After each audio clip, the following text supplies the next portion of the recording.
آج 11 دن ہو گئے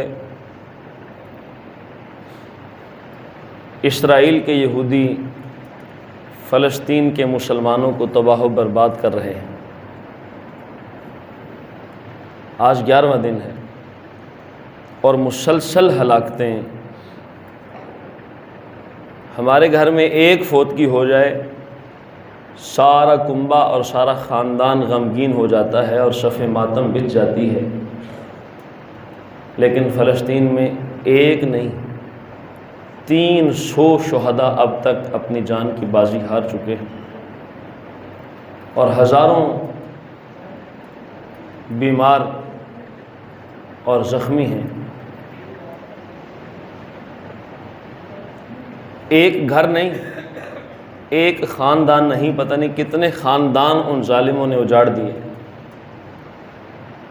چاہیے تو یہ تھا کہ 57 اسلامی ممالک اس برائی کو اپنے ہاتھ سے روکتے۔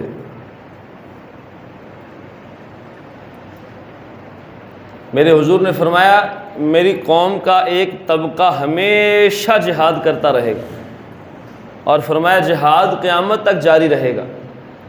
یہ برائی کو ہاتھ سے روکنا یہ بھی جہاد کی ایک قسم ہے۔ لہذا امت مسلمہ کے بڑے جرنیل، بڑے رہبر اور بڑے رہنماؤں کو یہ چاہیے تھا کہ وہ جہاد کا اعلان کرتے، اپنی فوجیں، اپنے سپاہی اس خطے میں بھیجتے اور ان اسرائیلی مظالم کو روکتے۔ چھوٹے چھوٹے بچوں کو ان کی ماؤں کے سامنے گولیاں مار کے مار دیا جاتا ہے۔ وہ ہماری مائیں اور وہ ہماری بہنیں جو فلسطین کی سرزمین پر زندگی گزار رہی ہیں، ان کے لیے سانس لینا بھی مشکل ہو چکا ہے۔ کتنی عزتیں ہماری بیٹیاں لٹوا چکی، کتنی مائیں ذبح ہو چکی، اور کتنے بچوں کو ان کے باپوں کے سامنے ذبح کر دیا گیا۔ کشمیر، انڈیا، فلسطین، لیبیا، عراق، شام، ہر طرف سے مسلمانوں کو گھیرے میں لا کر صرف اور صرف آج کی تاریخ میں جو سب سے مظلوم قوم ہے شاید وہ مسلمان، جن کا خون ٹماٹر سے بھی زیادہ سستا ہو گیا۔ ہر طرف سے مسلمانوں کو پیسا جا رہا اور ظلم و ستم کی چکی کا شکار بنایا جا رہا۔ میں عرض کر رہا ہوں اس کی وجوہات آج میں ذکر کروں گا کہ یہ ہماری مسلمانوں کی کمزوری کیوں پیدا ہوئی۔ تو میں عرض کر رہا تھا کہ 300 لوگ اب تک شہید ہو چکے۔ ہم ابھی بھی یہ واقف نہ تھے، بہت سارے لوگوں کو نہیں پتا کہ فلسطین میں کیا ہو رہا ہے۔ یہ بات یاد رکھ لیجئے کہ اگر فلسطین کی مسجد اقصی باقی نہ رہی تو پھر مکہ بھی باقی نہیں رہے گا۔ اگر مسجد اقصی جاتی ہے تو پھر کعبہ بھی محفوظ نہیں، اس لیے کہ ان یہودیوں کے مشن میں پہلا مشن مسجد اقصی پر ہیکل سلیمانی بنانا ہے، اور پھر اس پر فتح پانے کے بعد ان کی دوسری نظر اللہ کے گھر اور مصطفیٰ کے روضے کی طرف ہوگی۔ لہذا مسجد اقصی کا تحفظ، وہاں کے مسلمان جتنا ہو سکتا ہے بیچارے جہاد کر رہے ہیں، پتھروں کے ذریعے سے، روڑوں کے ذریعے سے، گلیل کے ذریعے سے۔ ایک طرف سے گولی چلتی ہے اور ایک طرف اونچی عمارت میں کھڑا بوڑھا اپنے ہاتھ میں گلیل لے کر پتھر مار رہا ہے۔ اس کے پاس اسلحہ نہیں، لیکن پھر بھی وہ جہاد پر گامزن ہے اور وہ جہاد کے ذریعے سے اپنا فرض نبھا رہا ہے۔ لیکن وہ اپنا فرض ادا کر رہے ہیں، پوری امت مسلمہ اپنا فرض کیوں بلا بیٹھی؟ 57 اسلامی ممالک، ان کے حکمران کیوں نہیں ایک پیج پر اکٹھے ہو رہے، ایک مشن پر اکٹھے ہو کے کیوں نہیں اس کو للکار کر کہتے کہ اب تیری گولی چلی تو پھر ہماری گولی بھی تم پر چلے گی، اب تیرا میزائل گرا تو پھر ہمارے میزائل شبرات پہ پھوڑنے کے لیے نہیں رکھے گئے؟ کیا ہمارے میزائل اور ہمارے توپیں اور ہمارے جو پستولیں اور اسلحہ یہ شبرات پہ پٹاخے چلانے کے لیے رکھے ہیں؟ کس مقصد کے لیے رکھے ہیں؟ یہ کیوں رکھا ہے اتنا ساز و سامان؟ اور یاد رکھو جب پاکستان ایٹمی طاقت بنا تھا سب سے زیادہ جشن جس ملک میں منایا گیا تھا وہ فلسطین کے مسلمانوں نے منایا تھا کہ ہمارا پاکستان ایٹمی طاقت بن گیا. کتنا مان تھا اسے پاکستان پہ, کتنا مان تھا اسے مسلمانوں ممالک پہ. وہ کس مان سے جشن منا رہے تھے کہ ہمارا پاکستان ایٹمی طاقت بن گیا ہے. صرف پاکستان نہیں, دکھ سب پر ہے, تمام کے تمام. اور یہ میرے حضور نے پہلے فرما دیا کہ ایک زمانہ آئے گا جب لوگ یہود و نصارہ کے ساتھ دوستیاں کریں گے اور اپنے مسلمانوں کو کاٹیں گے, اپنے مسلمانوں پر دفعے لگائیں گے, اپنے مسلمانوں سے جیلیں بھریں گے, اپنے مسلمانوں کو پکڑ پکڑ کے ماریں گے, گھسیٹیں گے, لیکن یارانے یہود و نصارہ کے ساتھ ہوں, ان کی دوستیاں ان کے ساتھ ہوں. لیکن اللہ نے فرما دیا لَتَجِدَنَّ أَشَدَّ النَّاسِ عَدَاوَةً لِلَّذِينَ آمَنُوا الْيَهُودُ وَالَّذِينَ أَشْرَكُوا. لوگوں سن لینا, ایمان والوں کے ساتھ سب سے زیادہ دشمنی رکھنے والی اگر دنیا میں قوم ہے تو وہ قوم یہود ہے. ایمان والوں کے ساتھ سب سے زیادہ دشمنی رکھتی ہے قوم یہود. اور پھر فرمایا والذین اشرکوا, اور پھر وہ لوگ جنہوں نے شرک کیا یعنی مشرک. تو یہود اور مشرک یہ دونوں مومنوں کے سخت دشمن اور خلاف ہیں, اور یہ قرآن نے 1400 سال پہلے بتا دیا کہ یہ تمہارے دوست کسی صورت بھی نہیں بن سکتے. ان کے ساتھ دوستیاں اور یارانے جتنے مرضی لگا لو, سانپ سانپ ہی ہوتا ہے, چاہے اپنے ہاتھ سے دودھ پلاؤ, اس کی فطرت ہے ڈسنا, وہ ڈس دے گا. لہذا یہود و نصارہ مسلمانوں کو ڈس رہے ہیں اس لیے کہ ہم نے ان کے ساتھ دوستیاں لگائی تھیں اور اب ان دوستیوں کا خمیازہ بھگت رہے ہیں.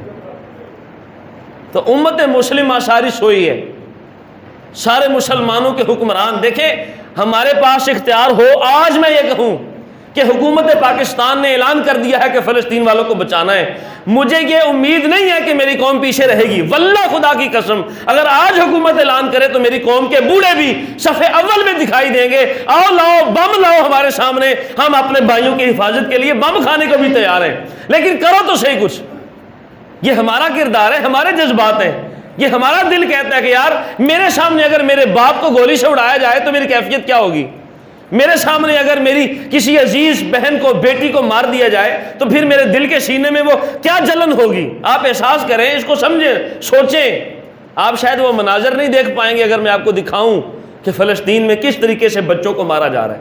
اونچی بلڈنگ جب زمین بوس ہوتی ہے اور زمین پہ گرتی ہے تو اس بلڈنگ میں سارے مارے جاتے ہیں, اور ایک بچی اکلوتی رہ جاتی ہے جس کا نہ باپ رہتا ہے, نہ ماں رہتی ہے, نہ بھائی رہتے ہیں. صرف اپنی گڑیا لے کر اس عمارت پر بیٹھ کر وہ اسے کھیلتی ہے اور روتی ہے کہ میں اپنا دکھڑا کس کو سناؤں. اور کتنے گھر ایسے ویران ہو گئے, کتنی عمارتیں گری اور کتنے لوگ بے روزگار اور بے گھر ہو گئے. یہ صرف فلسطین میں نہیں, کشمیر میں بھی یہی صورتحال, انڈیا میں بھی مسلمان ظلم کا شکار, شام اور عراق میں بھی مسلمانوں کے گوشت کو کتوں کی طرح نوچا جا رہا ہے. اللہ اکبر کبیرہ. تو حکمرانوں کا کام تھا کہ وہ برائی کو ہاتھ سے روکتے. کیا کرتے؟ ہاتھ سے روکتے. ان کا کام ہے ہاتھ سے روکنا, کیونکہ وہ اہل اقتدار ہیں. ہمارے ہاتھ میں تو پستول لے کر چلے تو ہم پر پرچہ کاٹ دیا جائے گا کہ بازار میں پستول ہاتھ میں کیوں اٹھائے پھر رہے. ہمارے پاس تو اختیار ہی نہیں نا اس بات کا کہ ہم کیسے لڑیں. جذبہ ہے ہمارے دل میں, شوق ہے. اور میرے حضور نے فرمایا جس نے ساری زندگی جہاد نہ کیا اور نہ جہاد کرنے کی خواہش رکھی تو پھر وہ یہودی ہو کے مرے یا عیسائی ہو کر مرے, مجھے اس کی کوئی پرواہ نہیں, اور نہ اسلام کو اس کی کوئی پرواہ ہے. تو مجھے یقین ہے کہ ہمارے مسلمانوں میں جذبہ جہاد موجود ہے, اور انشاءاللہ العزیز یہ قیامت تک رہے گا. جب بھی امت مسلمہ کو للکارا جائے گا اور پکارا جائے گا انشاءاللہ العزیز آگے صف اول میں دکھائی دیں گے. لیکن شرط یہ ہے کہ حاکمان وقت کو تو شرم آئے, صاحبان اقتدار کو تو شرم آئے. جن کے پاس طاقت ہے وہ اگر نہیں بولیں گے تو ہمارے پاس تو طاقت بھی نہیں, ہم کیا کر سکتے ہیں؟ یہ میرے نوجوان یہاں بیٹھے ہیں, کیا کر سکتے ہیں؟ ان کے ہاتھوں میں نہ کلاشن کوف ہے, نہ توپ ہے, نہ گولا ہے, نہ میزائل ہے, لیکن جذبات ان کے ہیں. علامہ اقبال نے کہا تھا نومید نہ ہو ان سے اے رہبر فرزانہ, کم کوش تو ہے لیکن بے ذوق نہیں راہی, ذرا نم ہو تو یہ مٹی بڑی زرخیز ہے ساقی. کہ اس مٹی کے خون میں اور مٹی کی فطرت میں یہ جذبات شامل ہیں کہ اگر ان سے کہا جائے تو یہ ٹینک کے نیچے بھی اپنے ساتھ بم باندھ کر گھس جاتے ہیں, اور تاریخ اس بات کی گواہ ہے اور شاہد ہے. جب ضرورت پڑی تو نوجوانوں نے کردار ادا کیا, صرف نوجوان نہیں, عورتیں بھی صف اول میں دکھائی دیں. وہ چونڈا کا محاذ تھا، 65 کی جنگ میں ہمارے بزرگ شامل تھے، کیا کیا نہیں ہوا، لوگوں نے اپنے جسم کے ساتھ بم باندھ کے ٹینک اڑائے کہ نہیں اڑائے، اپنے ساتھ بم باندھ کے پل اڑائے کہ نہیں اڑائے۔ تو ہمارے اندر تو جذبات ہیں، ہم تو یہ چاہتے ہیں کہ اعلان کرو، ہمارے نوجوان تیار ہیں جہاد کے لیے۔ اور پھر سب سے بڑی بات کہ امت میں سے جہاد کو ختم کیا گیا، مختلف حربوں سے، مختلف طریقوں سے امن کی یہ بھاشا بول کر، امن کا درس دے کر پوری امت مسلمہ کو امن کا زہر پلا کر سلا دیا، اور اب ساری دنیا پر مسلمانوں پر ظلم و ستم کی چکی کے ساتھ انہیں پیس رہے ہیں، اور اگر کوئی جہاد کی آواز بلند کرتا ہے تو اسے دہشت گرد ڈکلیئر کر دیتے ہیں۔ اگر کوئی آج کہتا ہے کہ جہاد کریں گے تو اسے کہتے ہیں یہ دہشت گرد بن گیا۔ حالانکہ سید دو عالم صلی اللہ علیہ وسلم رحمت للعالمین ہونے کے باوجود 14 غزوات ایسی تھیں جن میں حضور خود جنگ میں شریک ہوئے، شرکت کی، حالانکہ وہ رحمت للعالمین تھے۔ دنیا میں جہاد ہوتا ہی امن قائم کرنے کے لیے، لیکن ہمیں امن کے راگ دے دے کر سلایا، اور اب اسی امن والی قوم پر ظلم و ستم کے پہاڑ توڑے جا رہے ہیں۔ میں پھر عرض کر چکا کہ آج 11واں دن ہے فلسطین کے مظالم کا جو اسرائیل اس پر ڈھا رہا ہے، 11واں دن ہے اور 300 شہادتیں ہو چکی ہیں، اور ہم اپنی میٹھی نیند سو رہے ہیں، ہمارے حکمران سو رہے ہیں۔ آج ہمارے حکمران بالا نے اعلان کیا تھا کہ آج یوم قدس منایا جائے گا، آج پورے پاکستان میں احتجاج اور ریلی نکالی جائے گی کشمیر کے مسلمانوں کے ساتھ یکجہتی کرنے کے لیے، فلسطین کے مسلمانوں کے لیے یکجہتی کے لیے آج یوم قدس منایا جائے گا۔ میں یہ پوچھتا ہوں، جب ہماری تحریک لبیک نے دھرنے دیے تھے تو ہمارے حکمران کہتے تھے تم جتنے مرضی دھرنے دے دو، فرانس والے اپنی گستاخیوں سے باز نہیں آئیں گے، تمہارے دھرنے ان کو کوئی نقصان نہیں پہنچا سکتے۔ تو میں پوچھتا ہوں آج حکمران بالا سے کہ تمہارے دھرنے اور تمہارے ریلیوں سے کیا اسرائیل فلسطین کو چھوڑ دے گا؟ تمہارے احتجاج کر لینے سے، قراردادیں پیش کر لینے سے، اور تمہارے جناب اعلان کرنے سے، کالی پٹیاں باندھنے سے، ریلیاں نکال کر نعرے لگا دینے سے، فلسطین زندہ باد اور اسرائیل مردہ باد کے نعرے لگا دینے سے ان پر کچھ فرق نہیں پڑنے والا۔ اب یہ وقت ہے کہ امت بیدار ہو جائے، اب یہ وقت ہے کہ حاکمان وقت ابھریں اور چاند کی طرح سایہ کریں امت مسلمہ پر۔ کوئی بھی کسی جگہ پر ایک مسلمان کی بیٹی اگر ظلم کا شکار ہو تو مسلمان لیڈر کہے لے بیٹی یہ آ رہا ہے، تیری قوم کا محافظ بن کر آ رہا ہے، تیری عزت کا محافظ بن کر آ رہا ہے، جیسے ہمارے اسلاف کرتے رہے، صلاح الدین ایوبی رحمۃ اللہ علیہ کرتے رہے، موسیٰ بن خارجم کرتے رہے، موسیٰ بن نزیر کرتے رہے، طارق ابن زیاد کرتے رہے۔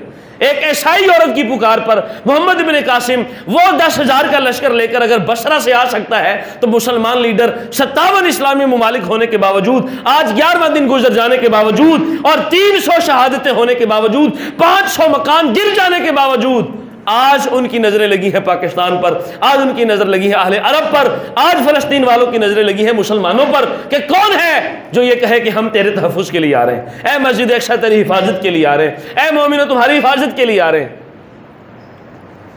یہ دیکھ کر لگتا ہے کہ شاید مائیں جوان پیدا کرنا بھول گئی یا ماؤں کی کوکھ بانجھ ہو گئی، ایسا نہیں ہے، جیالیں ابھی بھی موجود ہیں، لیکن مجبوریاں ہمارے حاکمان وقت نے پیدا کر دی، جنہوں نے یارانے لگائے ہیں، جنہوں نے دوستیاں لگائی ہیں۔ اس لیے سمجھو کہ یہ ذمہ اور یہ جو ذمہ داری ہے ہمارے ہاتھوں کے دیے ہوئے ووٹ اور الیکشن، جس کے ذریعے سے یہ حاکمان وقت برسر اقتدار آ جائیں، اور برسر اقتدار آنے کے بعد اگر وہ کفر کی طرف سے مسلمانوں پر ہونے والے مظالم پر آواز نہیں اٹھاتے تو پھر وہ بھی جرم میں شریک ہیں، اور ہم جو ان کو لے کر آئے ہم بھی اس جرم میں برابر کے شریک ہیں۔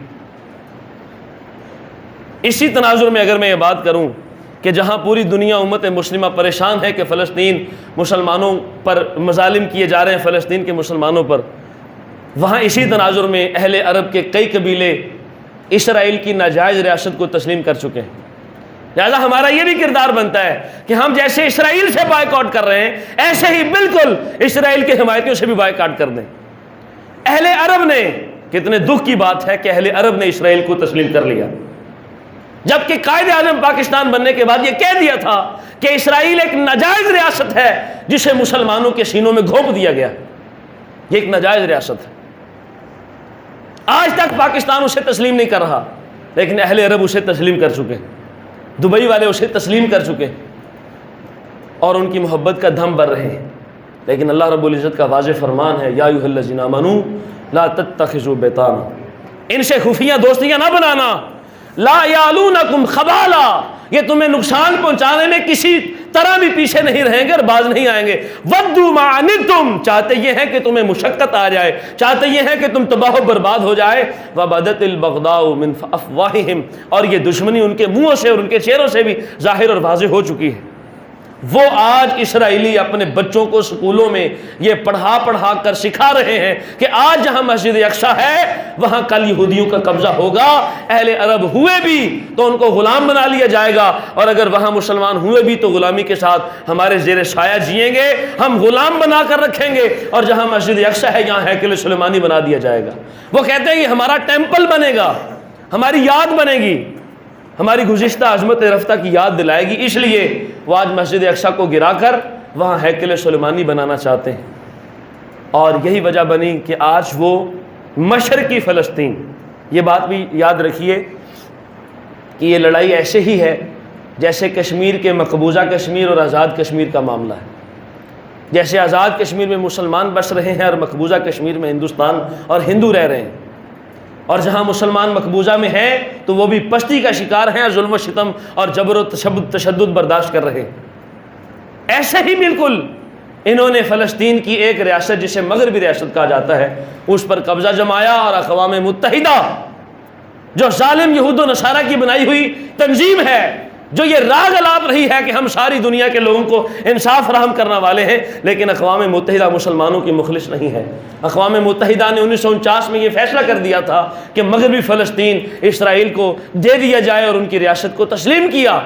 اور پھر اس نے بڑھ کر مشرقی حصہ جو فلسطین کا آج آزاد ہے اس پر قبضہ جمانے کی کوشش کی، اور کتنے ہی مرتبہ اس نے ہر دفعہ مسلمانوں کے دلوں کو رنج پہنچایا، اور کتنے ہی بچے مارے، کتنے بوڑھے مارے، اور کتنی مسجدیں گرا چکا اور کتنی بلڈنگیں زمین بوس کر چکا. لیکن میرے حضور کی خوشخبری سن کر لگتا ہے کہ میرے حضور نے فرمایا تھا آخر کار مسجد اقصیٰ ہوگی مسلمانوں کی، آخر کار ہوگی مسلمانوں کی. لیکن وہ کب ہوگی؟ وہ کون سا ہفتہ جہاد ہوگا؟ وہ کون سا مہینہ جہاد ہوگا؟ وہ کون سا سال جہاد ہوگا؟ جب امت مسلمہ کے رہنما کھڑے ہو جائیں گے اور ہاتھوں میں ہاتھ باندھ کر ملا کر ہاتھ کھڑے ہوں گے، آؤ ہم امت مسلمہ کے ہر اس شخص کے درد مند ہیں جسے کافر نے ظلم پہنچایا ہے، ہم اس کے حمایتی بن کر آئے. موسیٰ بن نذیر طارق ابن زیاد کا جرنیل تھا.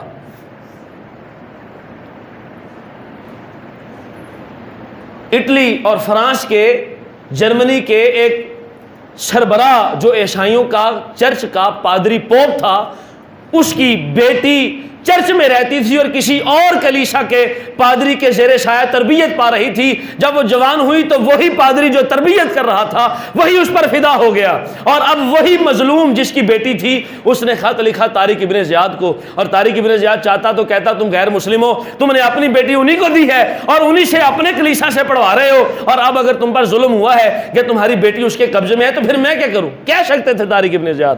لیکن طارق ابن زیاد نے اپنے جرنیل موسیٰ بن نذیر کو کہا یہ بحری بیڑا لے جا اور شام تک اس کی بیٹی اس ظالم سے نکلوا کر تم نے اس کو واپس لوٹا کر مجھے خبر پہنچانی. پورا بحری بیڑا دے کر موسیٰ بن نذیر کو بھیجا. یار ہماری تاریخ تو اتنی سنہری ہے کہ ہم غیر مسلموں کی مدد کے لیے آتے رہے، آج مسلمان بیٹیاں برما میں، فلسطین میں، کشمیر میں، عراق میں چیخ چیخ کر کہہ رہی ہیں کہ ہمارا مددگار کب آئے گا، کب آئے گا محمد بن قاسم، کب آئیں گے صلاح الدین ایوبی. لیکن نشہ ایسا چڑھا ہے ہمارے حکمرانوں کو کہ انہوں نے یرانے نبھائے. ہمارا فرض بنتا ہے کہ جو ان کے ساتھ حمایتی بن کر کھڑا ہے ان کا بھی بائیکاٹ کریں. اہل عرب نے سب سے پہلے جب قبضہ فلسطین پر اسرائیل کا ہوا تھا تب بھی عرب والوں کی جہالت اور عرب والوں کی غفلت اور عیاشی کی وجہ سے ہوا تھا، اور اب بھی عرب والوں کی غفلت اور عیاشی کی وجہ سے ہو رہا ہے. آج بھی عرب اتنے کمزور اور عیاش ہو چکے جن کو صرف زن اور زر سے تعلق ہے، دین ان کے سامنے عزیز نہیں ہے، مسلمان ان کے سامنے عزیز نہیں ہے، اور وہاں پر جو مخلص لوگ ہیں وہ بیچارے بول نہیں سکتے. وہاں پر جو امام کعبہ یا امام مسجد نبوی ہے، اگر وہ صحیح بھی ہیں تو ان کی زبان گونگی ہے، وہ بول نہیں سکتے، بولیں گے تو حکمران پکڑ کے جیل میں دفن کر دیں گے اور دوبارہ ان کی خبر بھی نہیں آئے گی، اس لیے کہ اقتدار ان کا ہے، ظالم ہے وہ۔ تو اہل عرب کی غفلت کی وجہ سے پہلے بھی ہوا اور اب بھی ہو رہا ہے، لیکن اللہ رب العزت کا واضح فرمان ہے کہ انہیں دوست نہ بنانا، یہود و نصارہ تمہاری دوستیاں بنا کر تمہاری جڑیں کھوکھلی کر دیں گے، تمہیں رہنے نہیں دینا انہوں نے، یہ یاد رکھنا۔ اور پھر دوسری بات، یہ جو قراردادیں ہیں، یہ جو کالی پٹیاں ہیں، یہ جو بینر ہیں، یہ جو پوسٹر ہیں، یہ جو تھوڑی چھوٹی ہیڈ لائنز بنا کر ہم دیتے ہیں، ہم فلسطین سے بیزار ہیں، فلسطین، ہم جناب اسرائیل سے بیزار ہیں، ہم اسرائیل کو جناب برا کہتے ہیں اور مذمت کرتے ہیں، ان مذمت کاریوں سے ان کا کچھ نہیں ہونا، ان کا علاج قرارداد نہیں بلکہ اللہ کی راہ میں جہاد ہے، بس ایک علاج ان کا۔ اور یہ تاریخ میں ثابت ہو چکا، جب رسول معظم صلی اللہ علیہ وسلم مدینہ تشریف لائے تو مدینہ میں 3 قبیلے یہودیوں کے آباد تھے، میرے رسول نے فرمایا شرط لگاؤ، ہمارے ساتھ طے کرو، لکھ لو، ہمارے ساتھ معاہدہ کر لو، تاکہ کعبے سے اور مکہ سے آنے والے مشرکین اگر مدینہ پر حملہ کریں تو مسلمان اور یہودی مل کر ان کا مقابلہ کریں گے، ہمارے ساتھ طے کر لو۔ طے کرنے کے بعد ان تینوں قبیلوں نے، بنی قینقاع، بنی نذیر، بنی قریظہ، تینوں قبیلوں نے رسول پاک کے اس معاہدے کی غداری کی اور چپکے سے مشرکین مکہ کی مدد کی۔ پھر میرے رسول نے آخری فیصلہ فرمایا کہ ان کو مدینہ سے خارج فرما دیا، اور ڈنڈے سوٹے کے زور پر پھر یہودیوں کو مدینے سے خالی کروا دیا گیا، دفع کر دیا گیا مدینے سے۔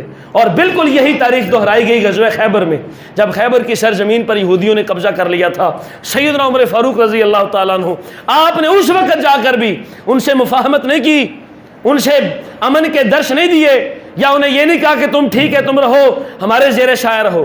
عمر فاروق جانتے تھے کہ یہ ظالم بڑے شریر ہیں، یہ کسی صورت بھی مسلمانوں کے لیے نفع مند نہیں ہو سکتے۔ سیدنا عمر فاروق نے ایک ہی کام کیا تھا، ان سے خیبر کو خالی کروا دیا تھا، ان کو نکال کر دوسری زمینوں پر دفع کر دیا، اور خیبر وہاں سے خالی کروایا یہودیوں کے ناپاک جسموں سے۔ اور آج فلسطین کے وہ اسرائیلی اپنے بچوں کو ہاتھ میں بینرز پکڑاتے ہیں، اور بینر پر پتہ کیا لکھتے ہیں؟ خیبر واز یور لاسٹ چانس۔ کہتے ہیں وہ خیبر ہی تھا، بس وہ آخری موقع تھا جب تم نے یہودیوں پر ظلم کر لیا اور یہودیوں کو نکال دیا۔ وہ لکھتے ہیں، بینر پر لکھتے ہیں خیبر واز یور لاسٹ چانس، یعنی کہ وہ پوری امت کو للکار رہے ہیں کہ تم میں سے اب کوئی عمر کا جانشین نہیں آئے گا۔ پوری امت کو گویا تماچا ہے، یہ چپیڑ ہے، یہ تھپڑ ہے، وہ کہہ رہے ہیں خیبر واز یور لاسٹ چانس۔ لیکن میں پوچھتا ہوں، if the Khyber was our last chance, then what was the Holocaust؟ یہ ہولوکوسٹ ایسا ظلم ہے تاریخ کا بھیانک کہ ہٹلر عیسائی نے کتنے لاکھ یہودیوں کو مارا، جلایا، ان کی بیٹیاں، ان کے بچے، ان کے بوڑھے جلا جلا کر روڑیوں کے ڈھیر بنائے۔ آج اگر یہودیوں کے سامنے ہولوکوسٹ کا نام لیا جائے تو ان کی چیخیں نکل جاتی۔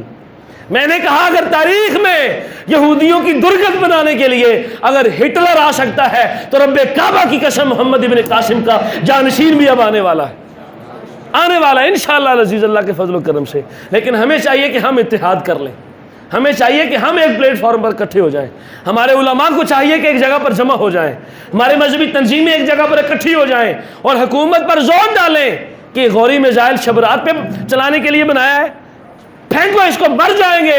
عزت کی ایک دن کی زندگی ذلت کی 100 دن کی زندگی سے بہتر ہے۔ مر جائیں گے تو کیا ہوگا، بھوکے مر جائیں گے، لیکن کم از کم اللہ کی بارگاہ میں سرخرو تو ہوں گے کہ مسلمان کٹ رہے تھے، مر رہے تھے، ہم نے کیا کردار ادا کیا۔ ہمارا کرنے کا کام یہ ہے کہ ہم بائیکاٹ کریں۔ بائیکاٹ کن چیزوں کا؟ جو یہود و نصارہ کی مصنوعات ہیں، خاص طور پر کوکا کولا اور پیپسی، میکڈونلڈ، یہ جو ہمارے ملک میں آ کر ہمارے پیسوں سے میزائل تیار کر کے ہمارے مسلمانوں پر مار رہے ہیں۔ آج کے بعد میں یہ وعدہ کرتا ہوں اللہ کے فضل و کرم سے نہ کوک کو ہاتھ لگاؤں گا، نہ پیپسی کو لگاؤں گا، نہ میکڈونلڈ کو لگاؤں گا۔ آپ بھی اپنے دل سے عہد کیجئے، اور جو دکاندار حضرات ہیں کوشش فرمائیں گورنمنٹ کی لا کر کالی بوتل رکھ لیں، لیکن کوک کے مد میں اور زم میں ان کے پیسے یہودیوں کو نہ پہنچائیں۔ 200 ارب ڈالر تحقیق کے مطابق، کتنے؟ 200 ارب ڈالر ہم سالانہ یہودیوں کو کوکا کولا اور پیپسی کے دے رہے ہیں، اور انہی پیسوں سے وہ میزائل بنا بنا کر ہمارے مسلمانوں کو تباہ و برباد کر رہے ہیں۔ اس لیے اور لوگ یہ سمجھتے ہیں کہ اگر ان کا بائیکاٹ کیا گیا اور معاشی مقاطعہ کیا گیا تو ہم مر جائیں گے۔ اللہ رب العزت نے مسلمانوں کو اس وقت فرمایا تھا جب 9 ہجری تھی، کتنی؟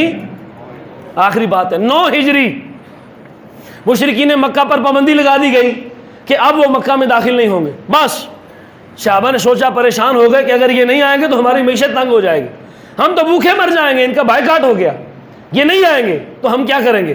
اللہ رب العزت فرمایا ان خفتم عیلۃ فسوف یغنیکم اللہ، اگر تمہیں محتاجی کا ڈر ہے تو تمہارا اللہ تمہیں ان قریب مالدار کر دے گا، ان قریب تمہیں مالدار کر دیا جائے گا. من فضلہ ہی، اللہ اپنے فضل سے کرے گا. اور اللہ نے فرمایا انشاءاللہ، اگر اللہ نے چاہا تو اللہ تمہیں مالدار کر دے گا. اور اللہ جاننے والا اور حکمت والا ہے. اس دور سے لے کر آج تک پوری دنیا میں شاید ایسی نعمتیں نہیں ہیں جتنی نعمتیں آج بھی مکہ اور مدینہ میں پائی جاتی. اللہ نے انہیں غنی کر دیا. اس لیے آج بھی اگر کوئی ڈرتا ہے کہ ہم بائیکاٹ کریں گے یا ان کی مصنوعات بند کریں گے، اور پڑتا ہے.